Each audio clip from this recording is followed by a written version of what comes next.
Entre todos os problemas que Gustavo Quinteiros mostrou na sua curta passagem pelo Grêmio, talvez o que tenha mais incomodado e pesado na sua demissão foi não entender onde estava, não entender o que era o Grêmio, não entender o que era uma rivalidade Grenal, não estar situado no contexto do clube.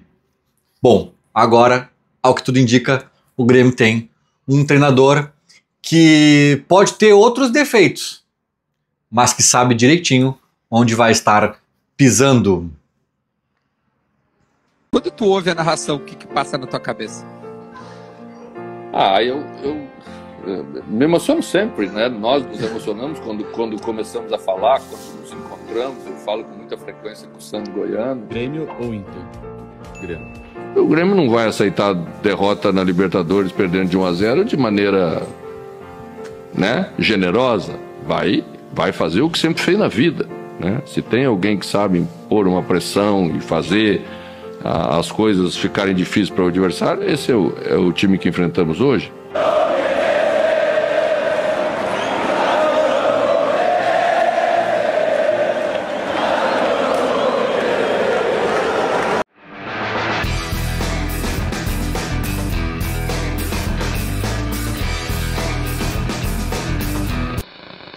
Mano Menezes vem aí, né? O ex-treinador do Grêmio, que há 20 anos, pelo que eu ouvi falar, foi num dia 21 de abril de 2005, chega para também pegar um Grêmio em turbulência, em instabilidade, e no mesmo 21 de abril assume o Grêmio pela primeira vez. Era outro Grêmio, era outro contexto de forma geral, né? Um Grêmio na Série B, era outro Mano Menezes também, era um Mano Menezes jovem, vindo do Caxias, tentando ainda um lugar ao sol, né? E o resultado foi positivo. O Grêmio saiu campeão daquela Série B, era um formulismo brabo, né? Só subiam 2, tinha quadrangulares finais e era uma confusão. O Grêmio acabou sendo campeão, depois sobe para ser vice-campeão brasileiro, ou terceiro, vice-campeão da América, campeão gaúcho contra um dos melhores, ou talvez o melhor Inter da história. O Grêmio campeão gaúcho em pleno Beira-Rio. Então o Mano teve uma passagem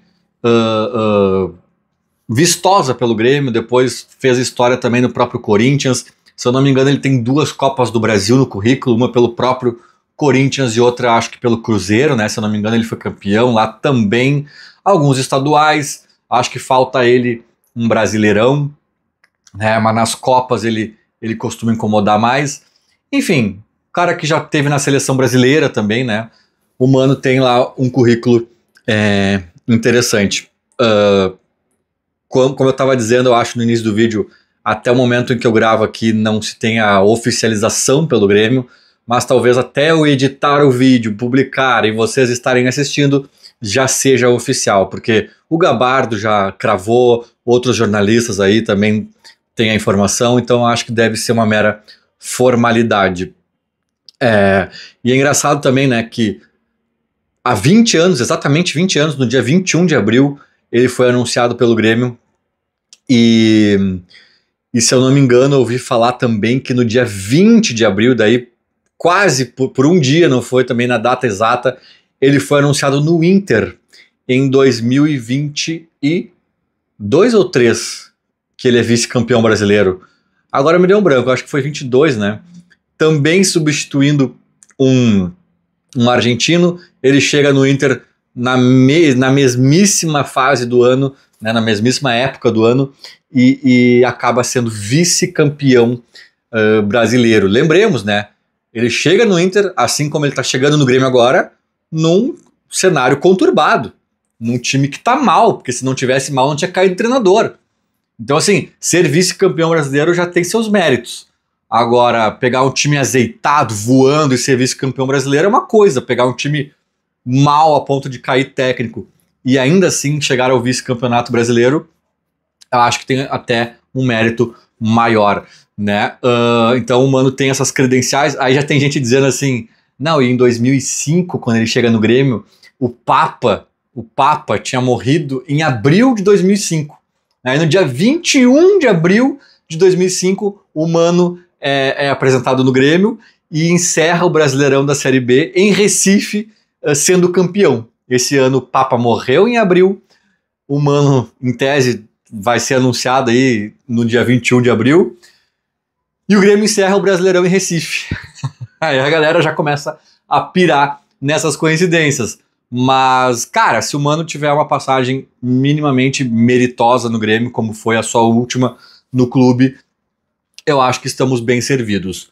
Como eu disse, tá, eu tô rasgando uma seda pro Mano aqui, mas como eu já disse em outros momentos, eu vou repetir aqui, não era meu nome preferido, nem meu ficha 2, nem meu ficha 3, tá? Eu teria alguns nomes de preferência antes do Mano Menezes para estarem à frente do Grêmio. Mas isso em dezembro, quando a saída do Renato foi confirmada.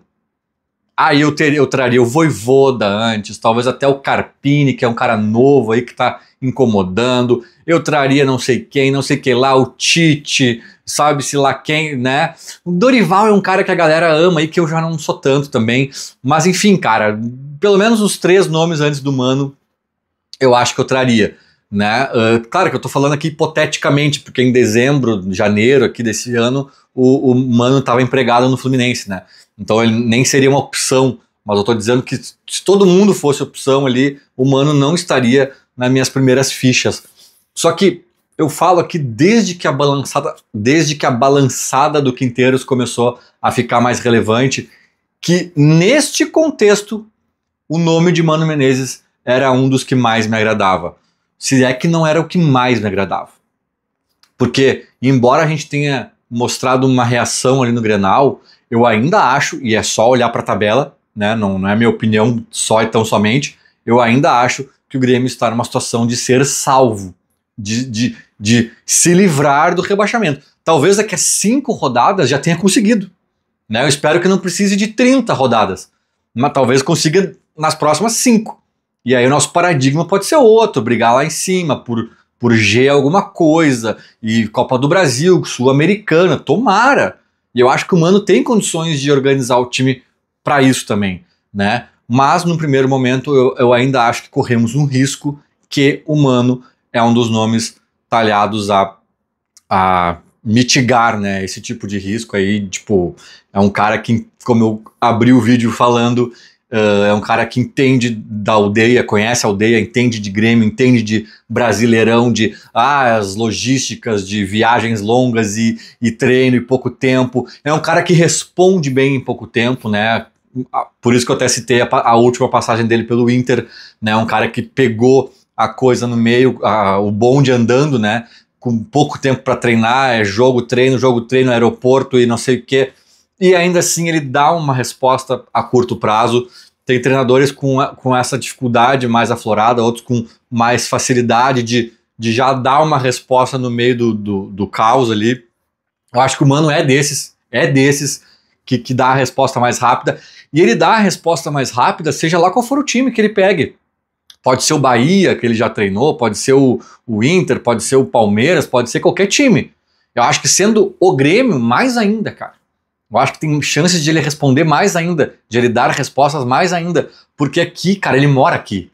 Ele tá vendo as coisas acontecer aqui. Ele já sabe quem é o Monsalve. Ele já sabe que talvez ele já tenha opiniões sobre o que o time do Grêmio precise ou os erros que está cometendo. Né? Então, naturalmente ele consome Grêmio de alguma forma um pouco mais acentuada, e eu acho que isso também é um fator que né, faz com que o nome dele cresça na briga.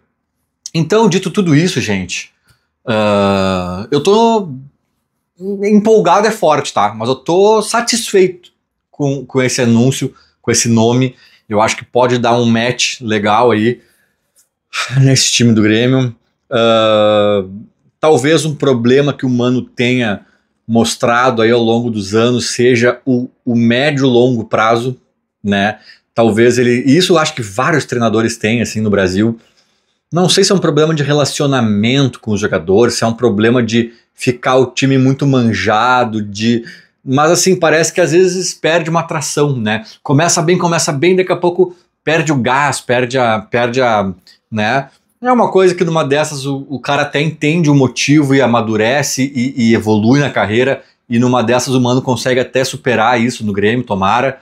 Mas assim, mesmo que esse defeito dele, ou essa característica que a gente observa nele, permaneça no Grêmio, cara, se nos resolver o curto, médio prazo, a essa altura do campeonato, literalmente, tá ótimo. Tá ótimo, porque daí a gente encerra um 2025 com uma dignidade e talvez até com alguns sonhos aí de conquistar algo maior, né? Então, sinceramente, eu gosto do nome. Como eu disse no início do vídeo, né, que eu tô repetindo aqui, mas para mim isso é importante. Talvez o Quinteiros tenha me deixado traumatizado, por isso que eu tô grifando essa importância. O Mano sabe onde tá pisando. O Mano sabe quem é o Grêmio. Eu tenho até um palpite que não é só o olho dele que é azul, que eu acho que tem uma outra parte dele aqui, ó, por aqui assim, perto do peito, que também é azul, né? Eu tenho esse palpite, né? Algumas declarações dele dão esse indício. Claro que a gente já falou aqui 1000 vezes que se ele for gremista ou se ele não for, o que importa? Tem que ser profissional, tem que ser bom, tem que ser competente. Claro que isso é o óbvio. Mas assim, não por ser gremista eventualmente, se é que ele é gremista, mas por ser da aldeia, por conhecer o Grêmio, por saber com quem os outros estão lidando quando lidam com o Grêmio, eu acho mais difícil um time treinado pelo Mano aceitar entrar na roda pro Mirassol. Que seja lá em Mirassol, que seja na Arena, que seja na Lua, não interessa. Ele sabe quem é o Grêmio. Ele sabe que algumas coisas não dá para aceitar em Grenal. Ele sabe que algumas coisas a gente não pode aceitar não só de resultado, de desempenho, mas de postura, sabe? De todo um contexto que envolve o futebol. O Mano tem essa leitura, tem esse entendimento, né? E eu acho que isso agora preenche uma lacuna que está muito aberta dentro do Grêmio, até mesmo por parte da direção, por vezes, né? Por parte do antigo treinador, nem se fala. E nesse sentido, talvez a gente veja um outro Grêmio, assim, não só taticamente falando, mas em aspectos mais subjetivos também. Boa sorte ao Bro Menezes, que dê tudo certo, que seja uma jornada aí vitoriosa e que muito rapidamente nos passe uma tranquilidade aí para poder olhar para outros cantos da tabela, porque aquele cantinho de baixo ali já deu, né, gente? Já deu, era enchente, era não sei o que, era Quinteiros, deu, né? Deu. Mano Menezes, deu, né? Vamos pegar esse time pela mão e vamos botar lá no lugar que ele sempre deve ficar. Feito? Era mais ou menos isso. Falou, abraço.